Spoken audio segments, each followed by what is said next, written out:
Discussion segment on Good Morning Anambra this morning, the Thursday edition, 2027, February 27, 2025. Contesting for any election? No, not Your mind yet. is focused on 2027. Well, we read about the newspaper review a whole lot about 2027, and what we'll be talking about this morning is youth migration and Japa syndrome addressing brain drain in Nigeria. My name is still Ajuluchuku Okabwe.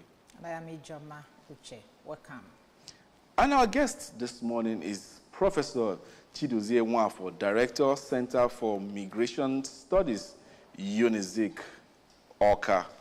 Glad to have you, Professor. Good morning.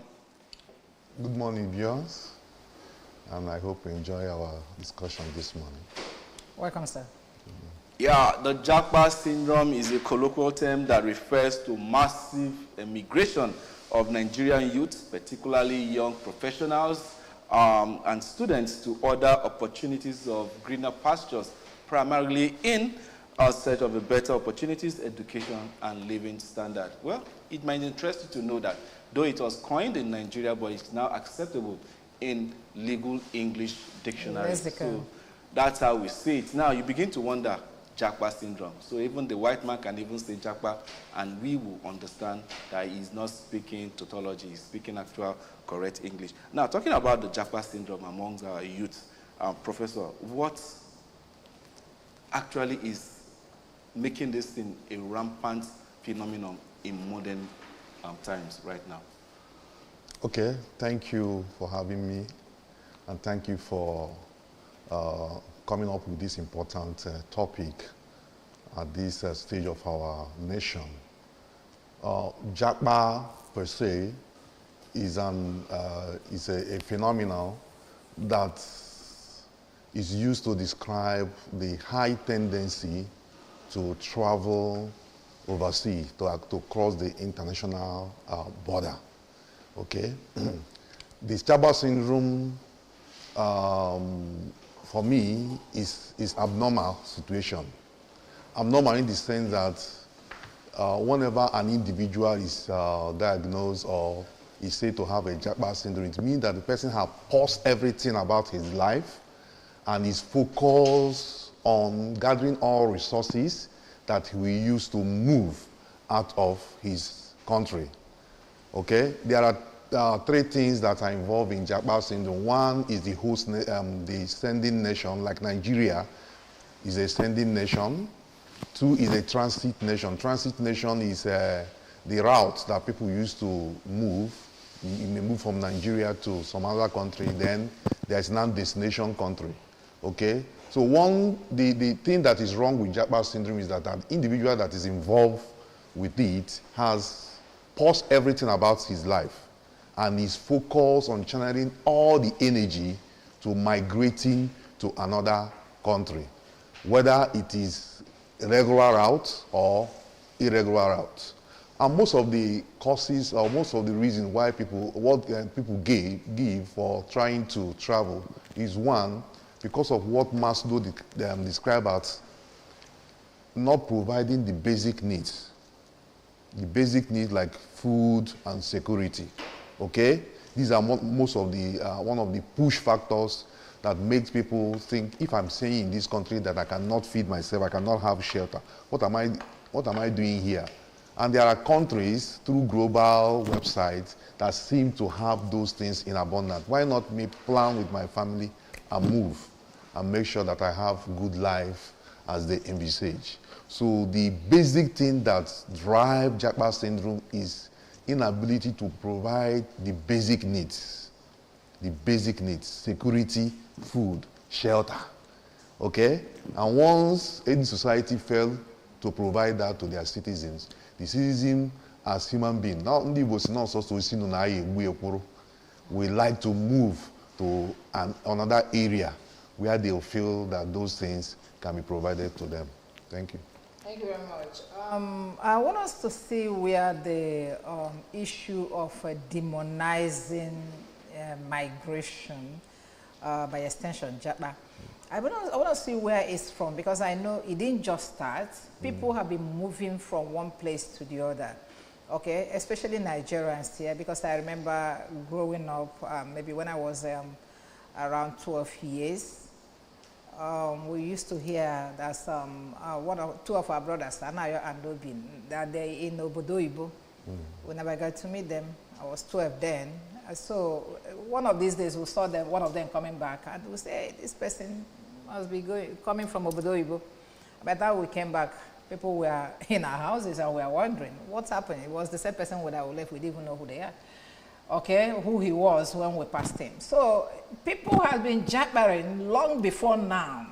So why is this one different? Yeah, there is always evolution and revolution about every tendency. Then people will travel with the aim of going there, making it and coming back. And those people that travel don't usually plan their life around traveling, like if to Japa is a vocation. Okay? Like these days, you ask a secondary school student, what do you want to do? What do you go? I say, I want to travel to US. As if traveling to US is a vocation. So everybody wants to travel. Okay? Nobody is planning on how to acquire skill, how to improve himself very well. Okay? Those days we are talking about, they follow the regular route. You go to visa, acquire visa, go to airport, we are giving visa. Is it when you go out illegally that is time Japa? No. Whether it is going regularly or irregularly. Regularly is when you apply for visa and you are given visa and you travel. Then irregular migration is now when you follow any means and anyhow. Okay, so what begin to demonize this is that people begin to travel through any means and anyhow. So to fit that general tendency of traveling enemy, they call it Japa, just disappear from this environment. Yeah. Okay, and disappear by any means, whether regular or irregular. And you find out that people may travel through regular means with intention of disappearing when they reach there, even when their visa time has expired. They don't want to come back. So they say, I want to Japa. Whether it's for tourism, when I reach there, I will disappear. Whether it's for conference, when I reach there, I will disappear. But if I can't get this thing, let me go through the desert and disappear. So what they want to do is just to leave this environment and disappear. And that is why it becomes a syndrome, when you want to do anything. It becomes a syndrome, but you know it's not only Nigerians that Japa. Yes. Okay, let's look at the causes of the Japa. You have just mentioned one, when you feel you can't lay your hands on you can't provide for yourself or whatever. There are other reasons why people want to leave their environment, leave their country to another nation. Yeah, there are many reasons, but among all the various reasons, it's divided into two. One is called push factors. Push factors are those things in the host, the sending country like Nigeria, Ghana, and other developing countries that move. Mexico, it's not just, like you say, it's not just Nigeria. Okay, there are push factors that make people want to leave the environment. Okay, like I say, not so okay, things like unemployment. Okay, is one of the key things, because if there are employment, people will be able to get job. Number two is insecurity. Okay, when there's this rampant insecurity there. Then quality of education. Many people may say that, well, like that time you used to have strike in Nigeria for 2 years, children will not go to school, universities will be closed, okay? So these are some of these things. Bad leadership, okay? These are some of the push factors that makes people want to leave. Lack of basic amenities. Then there are pull factors. Pull factors is like when you begin to compare your country with other countries. Okay, what do US have? Australia and all these countries that people want to go that we don't have here. These are things that pull people there. They say 24 hours lights, easy life, dollar, the quality, the value of dollar is very high. If you have $100, I think, do you know how many equivalent naira it is? Okay, good social amenities, good governance, security, and all these are the pull factors that make people, nobody want to suffer. And people want to think that once you go to US, that dollar is on the street, cake is everywhere is enjoyment, chocolates and all these things, okay? So these are the pull factors that want to make people. And the last these days is status. People say, so in your family, nobody is in, it's like you people are cursed. Somebody's supposed to be there and be sending dollars. So it's a status thing too, okay? Generally for some countries like developing countries and Igbo race, per se. Okay. Well, now talking about these reasons that you've stated why people Japa, talk about the job, lack of employment, adequate health grounds, and the rest of it, or even education. But at the same time, you begin to say that Japa is not cheap. So these people that are finding it difficult to secure a job, they don't even have a job, but they do save, get money, and then Japa. Don't you think there is some form of, will I say, distorted reasoning behind that? And what could be responsible for that? Because some people will tell you that they will sell everything, acquire like 10 million, invest it into Japa, and then at the end of it all, they Japa and then they repatriate them back almost immediately. So what could you, think is responsible? There are reasons why people save things like money. They have predictive reasons, precautionary reasons. Yeah. Now, any country that cannot predict their economy or their future, it's very, very difficult to plan in such economy. Okay? There is no way you will predict that if you start a business in 10 million in Nigeria, for instance, started a business when a bag of rice is 40,000, and you can buy 2 trailers load. All of a sudden, with that 10 million, you cannot buy half trailer.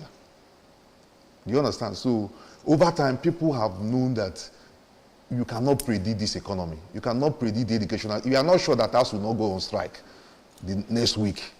Are you with me? Yep. So that is one of the reasons. And these economies, they will tell you that it's my business partner. We are in Nigeria. We are in main market together. He traveled when we have 10 million. Now he's a big person, but my own have gone down.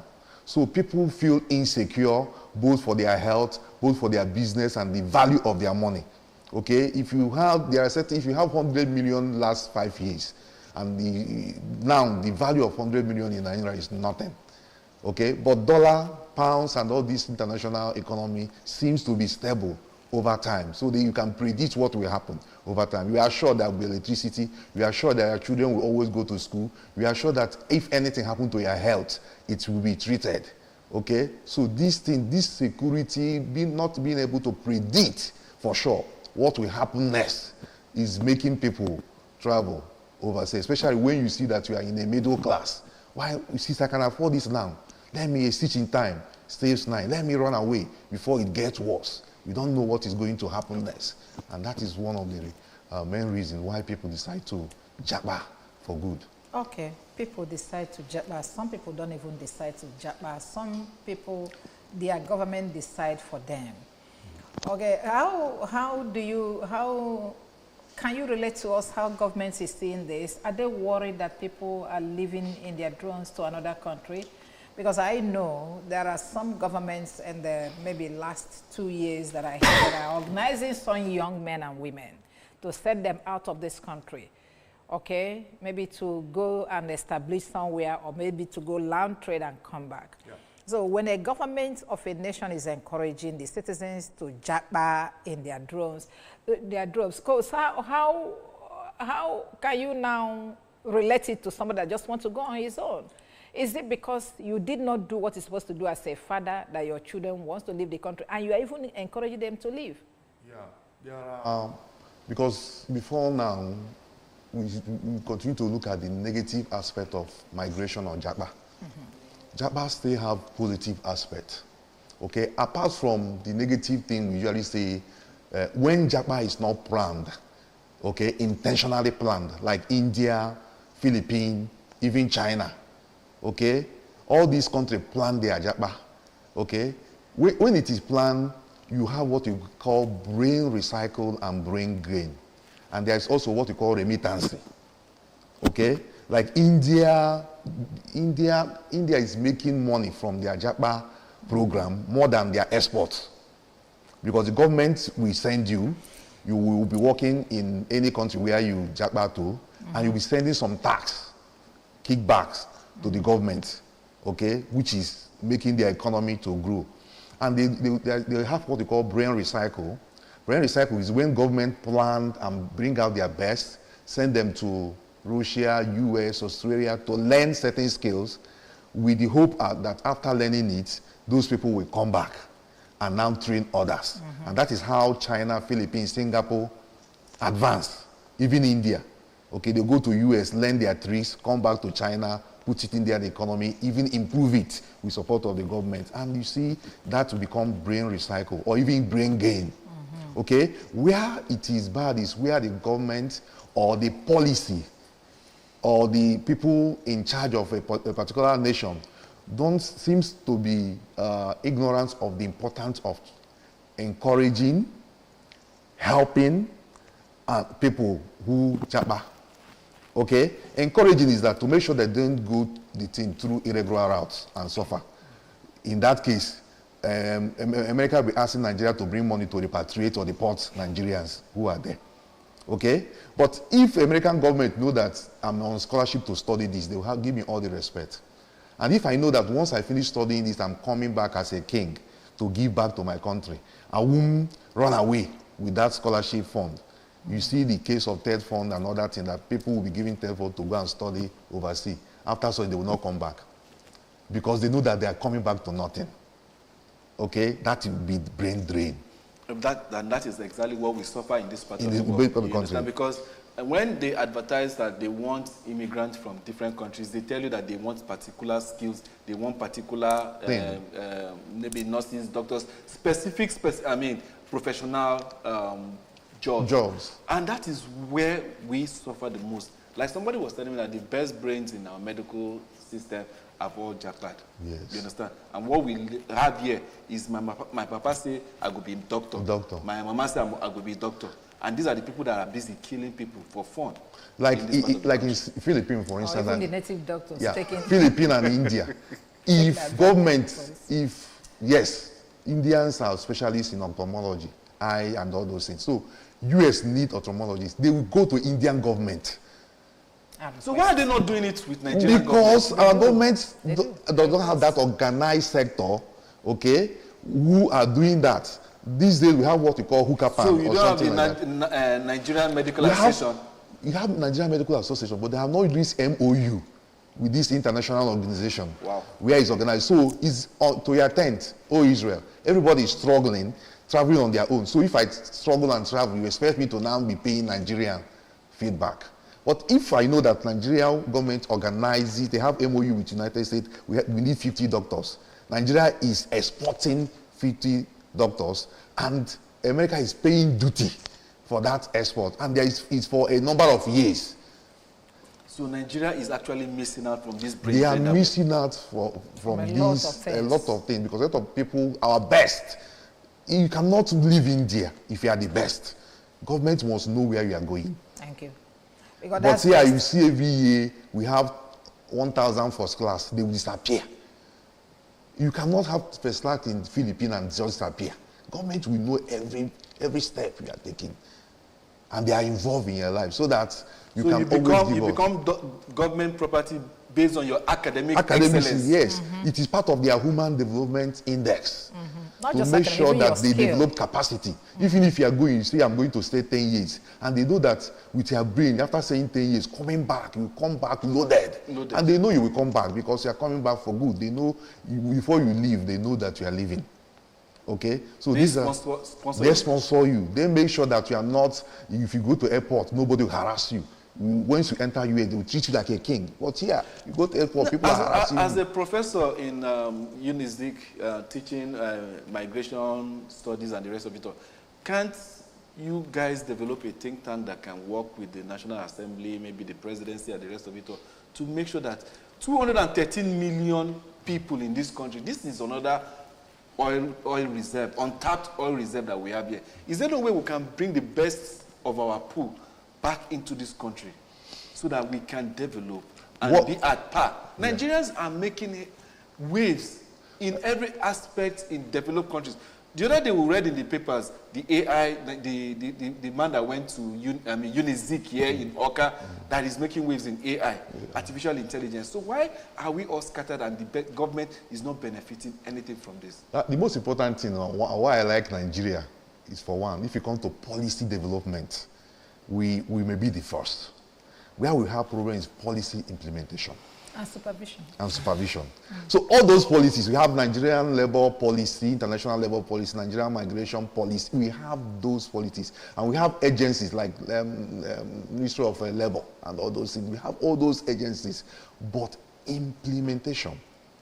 I don't think Nigerian students are aware of these things you're talking about, because if they were aware, probably they would. Some people, the truth is that some people are walking through that route. Some people are benefiting.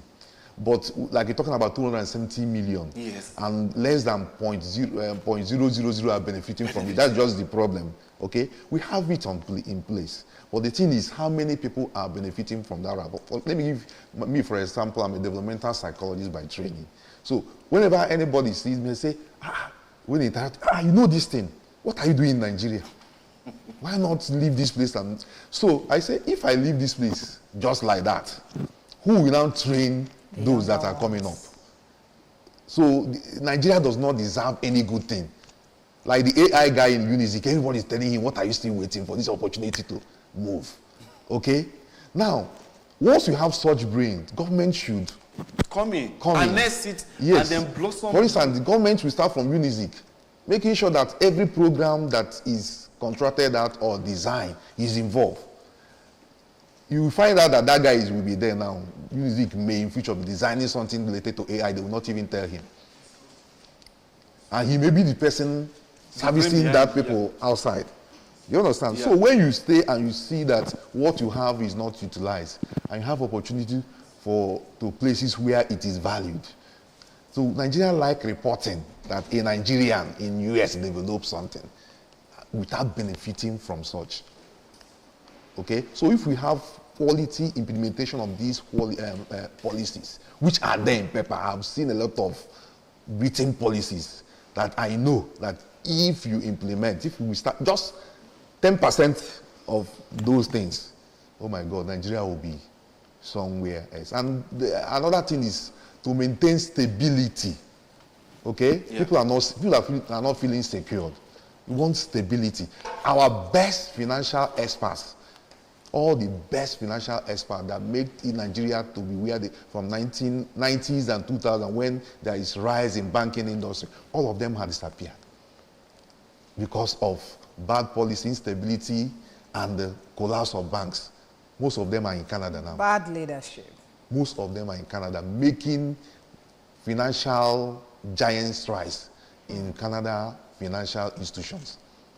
And nobody cares about that. Okay. Let's begin to look at the implications of this Japa syndrome. Because it is not enough for us to talk about it and not narrowing it to what exactly we are losing. So we have started touching it one after another. I know there are political implications, there are social, economic, and a whole lot of them. So let's first of all look at the economic implication of Japa syndrome. The economic implication is vast because everywhere in the world, migration is now transformed to development. Everybody is seeing it as a way of development. Russia will knowingly send their people to US, knowing that these people trust their nation, this nation, what we call national identity. They will always come back and give back to their country. We have some Nigerians who, on their own private accord, when they are developed, we heard about the guy that is doing heart surgery at UNTH. Nobody invited him. He wants to give back. Okay? You see many, many people come back. But what we are saying is that we are the people losing. Okay? Last 3 years or last 5 years, remittance, that's the one kickback we have, not organized remittance, contributed a lot to Nigerian GDP, remittance, and it's growing every year as more people. But you know the problem we have is that this remittance is not following the correct route to come in. They will be sending $500, $1,000. Anyone that is not money laundering, somebody is coming back, people will try to give money to, it doesn't pass through the normal, and people would have done more, okay, if there is organized pattern. And once remittance, India, their budget, more than 15% of their budget is from remittances that they get from other nations. And Nigeria know that. The only thing we need to do is to organize this system more and have more trust, that people will trust that this system is going to work when we follow the correct route and this money comes to Nigeria, that the leadership will use it for the benefit of Nigeria. Not when the money comes, they will still loot it back to US without it performing any work there. So it has large economic implications. We are the people losing out. Now, still talking about this, like now, most times when people want to Japa from Nigeria, talking about the youth and the brain drain we are having here, they use the education route. And then Nigeria, as of 2022, the statistics was that Nigeria had contributed 90 billion pounds in just education sector within a period to the economy of Great Britain, you know, UK, Wales, and the rest of it all. And now you begin to wonder, you go abroad to study and you're not given permanent residency, then you're encouraged to put back what you've learned into their system in order to probably gain the residency that you're looking for. When these things continue over time, what is the UK government doing in, will I say, pari passu agreement with Nigeria? Because we seem to be pouring into them. They will collect the money, they will collect the resources, as in the human capital resources, and nothing comes to Nigeria. Now you're talking about the remittance that is still not coming through the normal channel, and Nigeria seems to be losing in totality. Yeah. Is there nothing that we can do in order to checkmate this thing and say, guy, let us have an agreement whereby these people come, they train, and then they come back and bring that training into our system, so that they take the monetary aspect, then we work with the finished product of their training abroad. Yeah, there are things can be done. One solution to one problem always begets another one. Now, this education route started when there is massive campaign against following irregular routes. When people will go through Agadez, Sahara Desert, Libya, and die off. Both graduates and important people, even doctors, medical doctors trying to travel to Europe. So they die in droves, okay? So we started advocacy program and campaign through various things. Why go to die in desert? Why you can follow? There are many. So when you say don't go to the desert, you give the people other options. So education becomes the safest option. The safest option, or the easy option to get the money. To get the money. For them, you know, these guys, they are not Father Christmas. They will not just be spending their money without getting what they want. So, like I said, this is people that plan their economy. They look at their education system. Say, let us organize it. And we can export education. We can sell education to people that don't have quality education. And they will bring in the money. We just entice them with, if you come, we'll give you child support, or we give you dependency visa, so that you and your spouse can come. All these things are little techniques. Incentives to bring the money. They are marketers. They are selling. They don't care about you. They care about themselves, their economy. Okay? And they are targeting the middle class. They are not looking at the low-level people. They know that in every economy, in every nation, it is the middle class that pushes the economy. And they don't want you to grow to the level where you are now self-sufficient and independent. So whenever they see that the middle class are many and they are struggling to make the economy better, and they themselves are losing the middle class, they will now say doctors can come. All the best doctors.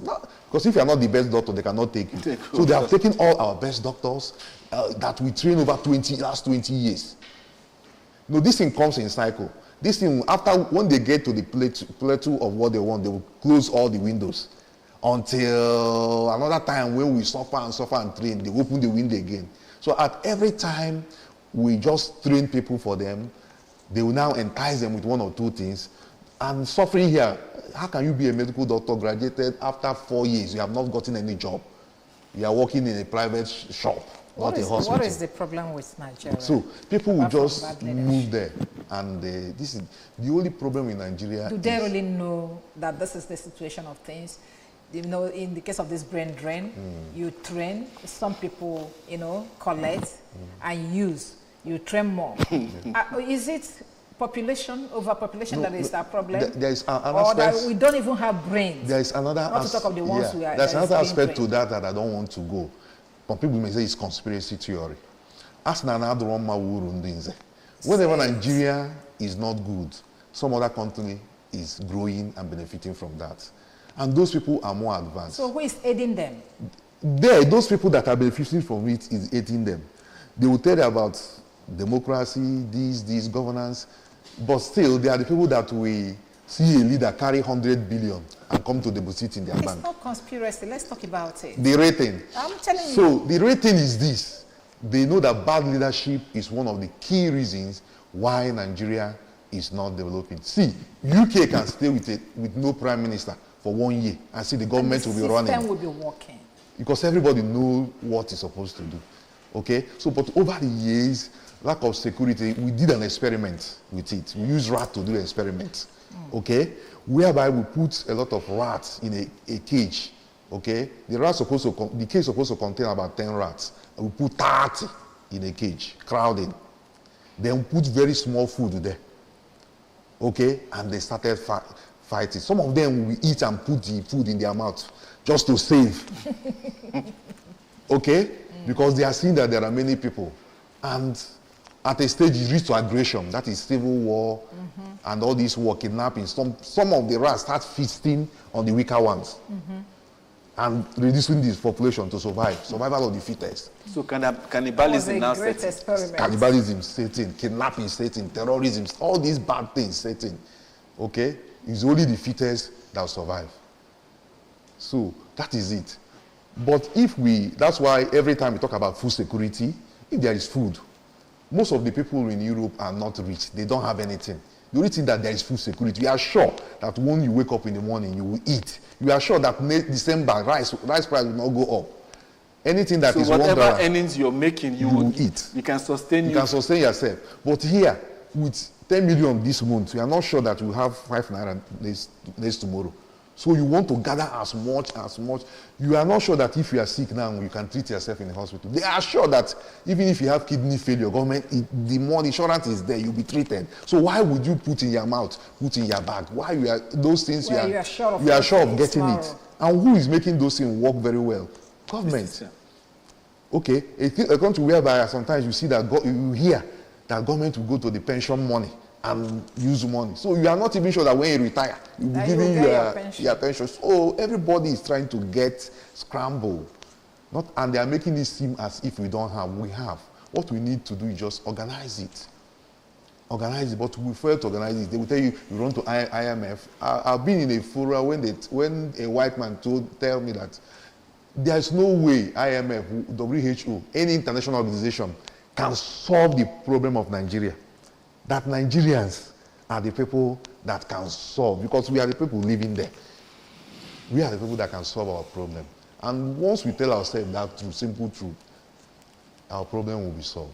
Well, I think to a certain extent, our colonial masters can help us by repatriating our corrupt politicians when they come to stash money, ill-gotten money stolen from here. They can, if they actually want to help us. But like they said, these are capitalist economy. So they are after. They are gaining from it. They are gaining from it. So nobody is there to help you unless you decide to help yourself. Now, if they say that they are giving Nigeria 30 million Abacha route, that money has been there for more than 20 years. So they have the gain. They have solved their problem. They are just giving you the profit from it. They are not giving the money. They have used the money, grow their economy, the gain they are getting. That is what they are giving you back. As loan. Not even grant. So why would they stop such thing? Okay. So that the economy will collapse. They won't. It's us that will also develop our common sense and say, look at. So now, Prof, let's wrap up with this one. So now, what is the way forward? How do we? Before we wrap up, AJ, we talked to some people on the street, And remember that we're still looking at youth migration and the Japa syndrome, addressing brain drain in Nigeria, which we can't overflog it. If you start talking today, you keep talking because it's not abating. Okay, let's listen to them. When we'll come back to start rounding off.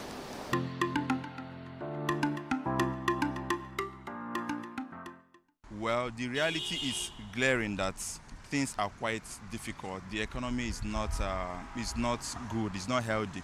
But according to the current, inflation statistics report, is about 34.8% drop. So my point is this: for raising up this inflation reason, that is one of the reasons people always hold on to for buying, traveling out to abroad for a greener pasture. But the question is, do they really have a better job to do? People go there and agree to do anything available, of which right here in Nigeria we can't do such. If things be affordable in this country, especially in this state, it will affect the youth. The youth will be achieved, and they will benefit from my own observation. We struggle, and the struggle look as if we are not getting anything or achieving anything from it.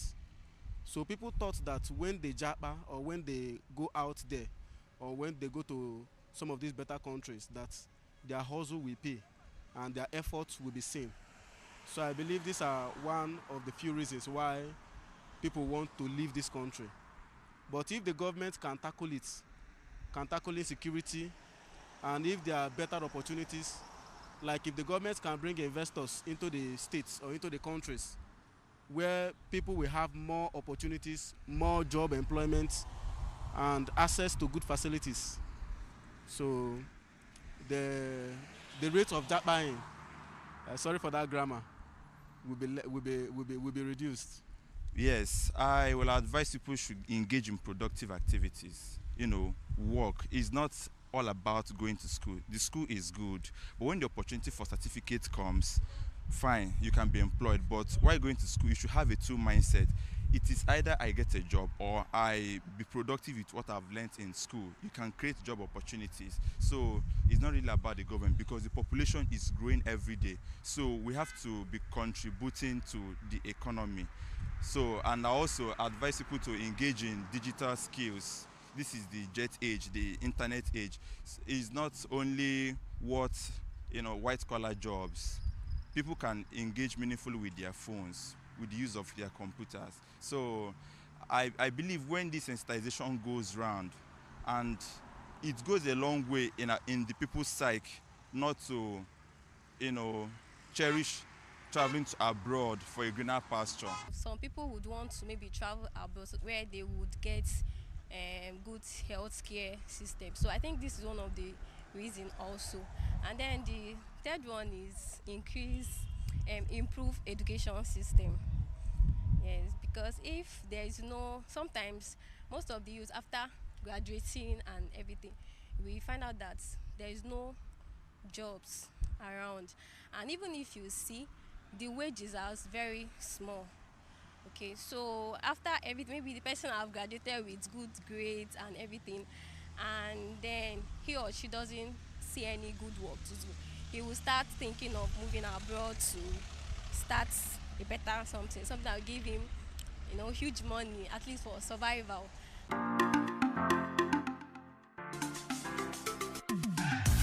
Them to Japa after graduating, no job.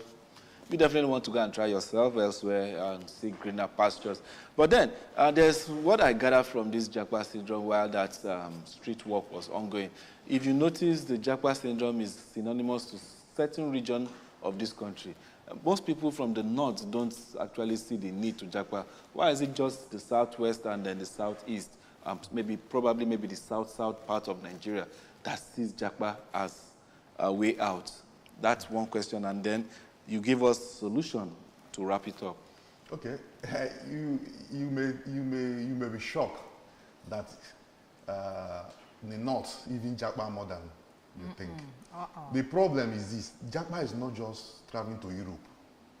We have intercontinental, have continental. Yeah. Moving from If you go to Sokoto, for instance, I'm giving an example. Most of them that have boundary with Niger, they don't even know when they cross to Niger and when they come back to Nigeria. Okay, you come sometimes you see these tourists in Oka, these white people begging and all these things. Most of them are not from Nigeria, from Niger, the tourists. Okay, movement inside Africa is even more than movement from Africa to out of Europe. People move to Egypt, Togo, and every tribe have where they migrate to. They migrate to. Like most of the northern people move to countries that are Islam. They go to Mali. If you go to Mali, if you go to some northern Ghana, okay, you go to Chad, you don't even know who is Nigeria again and who is all these things. Okay, they migrate. Most of these cattle areas you see are not from Nigeria. They for Futajelon, as far as Sierra Leone, they move to Nigeria, and they are causing trouble everywhere. So they migrate. Most of them go to Mecca and never come back. They go to Qatar and all those places. Okay, but the one that we always know because we travel to Europe, US, okay, Canada and the rest. That's not their destination. Every tribe, every region have places where there is that is their destination. Okay, so they contribute also in this Japa. Okay, but one of the problems we have with youth syndrome, this Japa syndrome among youth is this: when you get to Europe, we are talking about Europe or other countries, the reality will dawn on you. Okay, most of our doctors that even to go to UK, when you go there to that UK and you have a job, you will see your contemporaries, your colleague, the same level. They will pay them, for instance, £4,000 and we paid £1,000. If you go to UK, you see somebody that comes from India, the same job, what he's receiving is more than what you are receiving. And this leads to frustration. Wow. Okay? Because their own government is involved. They are organized. Their own is out of syndrome. The inspiration I must go to. After the storming, when they now, most know, there they contract it to all this labor market. Yeah. So the labor person will say, okay, I will use $20,000 to employ 10 persons. And the Indians insist that you must pay them $5,000. But 5 Nigeria will say, pay us $1,000 we come and do that work. You would think that if we are there, because you calculate 1,000 times 1,500, big money. Once you enter there, you see the same, you are better than an Indian, even a Philippine. And you guys are paid, what they are paid is far high than what, and you are even better than them, you become frustrated. You start fighting again. You understand? It happened even within our shop. All these Chinese company, we bring somebody that didn't go to school. We are working in the same Chinese company, Philippine oil company with them. They are paying in dollars, and what they pay is more than what you're earning. Okay, so the Japa is not just moving, but what are the terms and conditions? Once it is not organized, it will be another battle, another frustration. And that is why when you see some of them, once they stay at a time when they think that their children are now second generation, they will come back to Nigeria. And if they narrate their ordeals, what they have to move through to reach to where they are, you now see that is this Japa saying, is this Japa, is it really worth it at all? Okay, so Japa is good, but Japa syndrome is negative. Japa syndrome is when you stand still, plan all your life, your wife, your children, your education. I'm not going to even look for work. I will sell my father's land, my father's car to go to overseas. It is a disease and need to be solved. When the opportunity comes, you negotiate well and you travel like ordinary citizens. Every person has the right for migration.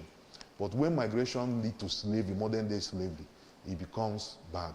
And that is what most of Nigerians are suffering in Europe now, modern day slavery. It will still cause trouble there, because at a stage they will revolt against it. Now, quickly, prior to the World Cup hosted by Qatar, the last World Cup, there was a statistics I saw that it is worrisome that the indigents in Qatar seem to be more. I mean, the foreigners seem to be more than the indigents. Can Japa syndrome make it such a way that the immigrants will now be so, large in number to the extent that they might now start, suppressing, intimidating the host country? Yes, that's what we call migration index. You have negative migration and positive migration. So how do you curb all of that? Qatar problem is unique because they are hosting World Cup, and the labor they needed at that time to build the stadium and everything. They don't have the population. So they need to import more people to help them to build it. Okay?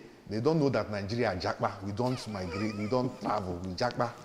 Okay? So once we go, we don't want to come back. That is the problem. For them, once they finish, they thought that once World Cup is finished, these people will start coming back. No. Our case is, once we go, we blew. And we'll be telling people that job day come. So more people are coming in through following various routes. There is a regular route, and they know all the land border. You can just walk into the country. So you see, that is the problem with Qatar, for Qatar. They now have, the World Cup have finished, they don't need that massive level again. Apart from Qatar, you don't think such should replicate in other countries? That because is why the way people are moving into Europe and other countries, and those people are, some of them are even complaining that their population is coming down. Coming down, yeah. Okay, so don't you look at a situation whereby tomorrow the migrants will take over power from the indigenous? It's already happening. We are here. It's happening in UK, when I know. an Indian became the prime minister, and he's going to, most of the cities in UK, the mayor of the cities are migrants. Okay, that's one of the things, and their population continue to, and you know their policy. They don't have many children. Migrants can have 12, 6 children once they come in. Some in Nigeria, some in some these things. So that's the thing. Everything to them is an advantage, but to some extent, in the long run, it will be a disadvantage. But you know, they have policy that makes them at every time they cease to fail and pretend that international citizens coming to their country is not a problem. Once you are doing the right thing, they will integrate you just like Roman Empire into a US citizen, a UK citizen, where you now have this sense of nationality and more allegiance to them than your previous country. Okay. All these second generation children don't see themselves as Nigerians again. Yeah, I know. They associate. And it's a very big problem. A very big problem. Okay, we can't let you go, Prof, because our time is almost up. But without asking you, how do you see this Donald Trump's American president's policy on immigration? Reflect this. Well, Donald Trump's, most of them have their manifesto. And the Americans know his manifesto before he comes in. And they are not a country whereby a president, a candidate, will give a manifesto and not follow it. Okay? So the only problem is that sometimes some of these things are sweet in pepper. But when it comes to implementation, it becomes ugly. And people will be sympathy, empathy will start coming in. So for him, he has designed his policy, and they see this world as experimental field. So they are letting him to experiment it, at least first quarter and second quarter. Let's see how it plays out. I heard about gold card where you have to pay at least 5 million to come in and all those things. It's time we tell us and tell him whether those his plans are going to really be work. Otherwise, I know them. Once it's not working, he will be humble enough to drop some of these policies. Okay. Thank you very much. Thank you. Thank you, everybody that watched this morning. We looked at youth migration and the Japa syndrome, addressing the brain drain in Nigeria, because it's a big deal. In as much as we know that everybody Japa for greener pastures, but the fact remains that when you get there, you go and come. Let us develop here. It's very important to us. Those of us that are still living here. It's not that and we don't have means of Japa, but we are just being patriotic. Okay, we want to build Nigeria. So you come back and meet a nation. If all of us goes, then we don't have a nation. Thank you very much, Professor Chidozie Nwafor, Director, Center for Migration Studies. I don't know we have anything like that in a UNIZIG. Migration Studies? We have Center for Migration Studies. Actually, I'm not the current director now. Okay. I used to be there. The current director is Professor Tracy Uto Izajui. Okay. He's the director of Center for Migration Studies, but I still work there as the coordinator of academics in that center. Okay. So we have that center where we try to see how we can cultivate migration into development. All right. Help in policy reviews and advocacy. Okay, sir. About the maybe one of these days we'll bring you to just talk on that one. Yes, Thank you very much for coming, sir. Yes, thank you. Yeah. Okay, AJ, we'll go. Yeah, that's how we'll go. And up next is Catch the Bus on ABS. Good morning, Anambra, this morning. Don't go anywhere. The show continues.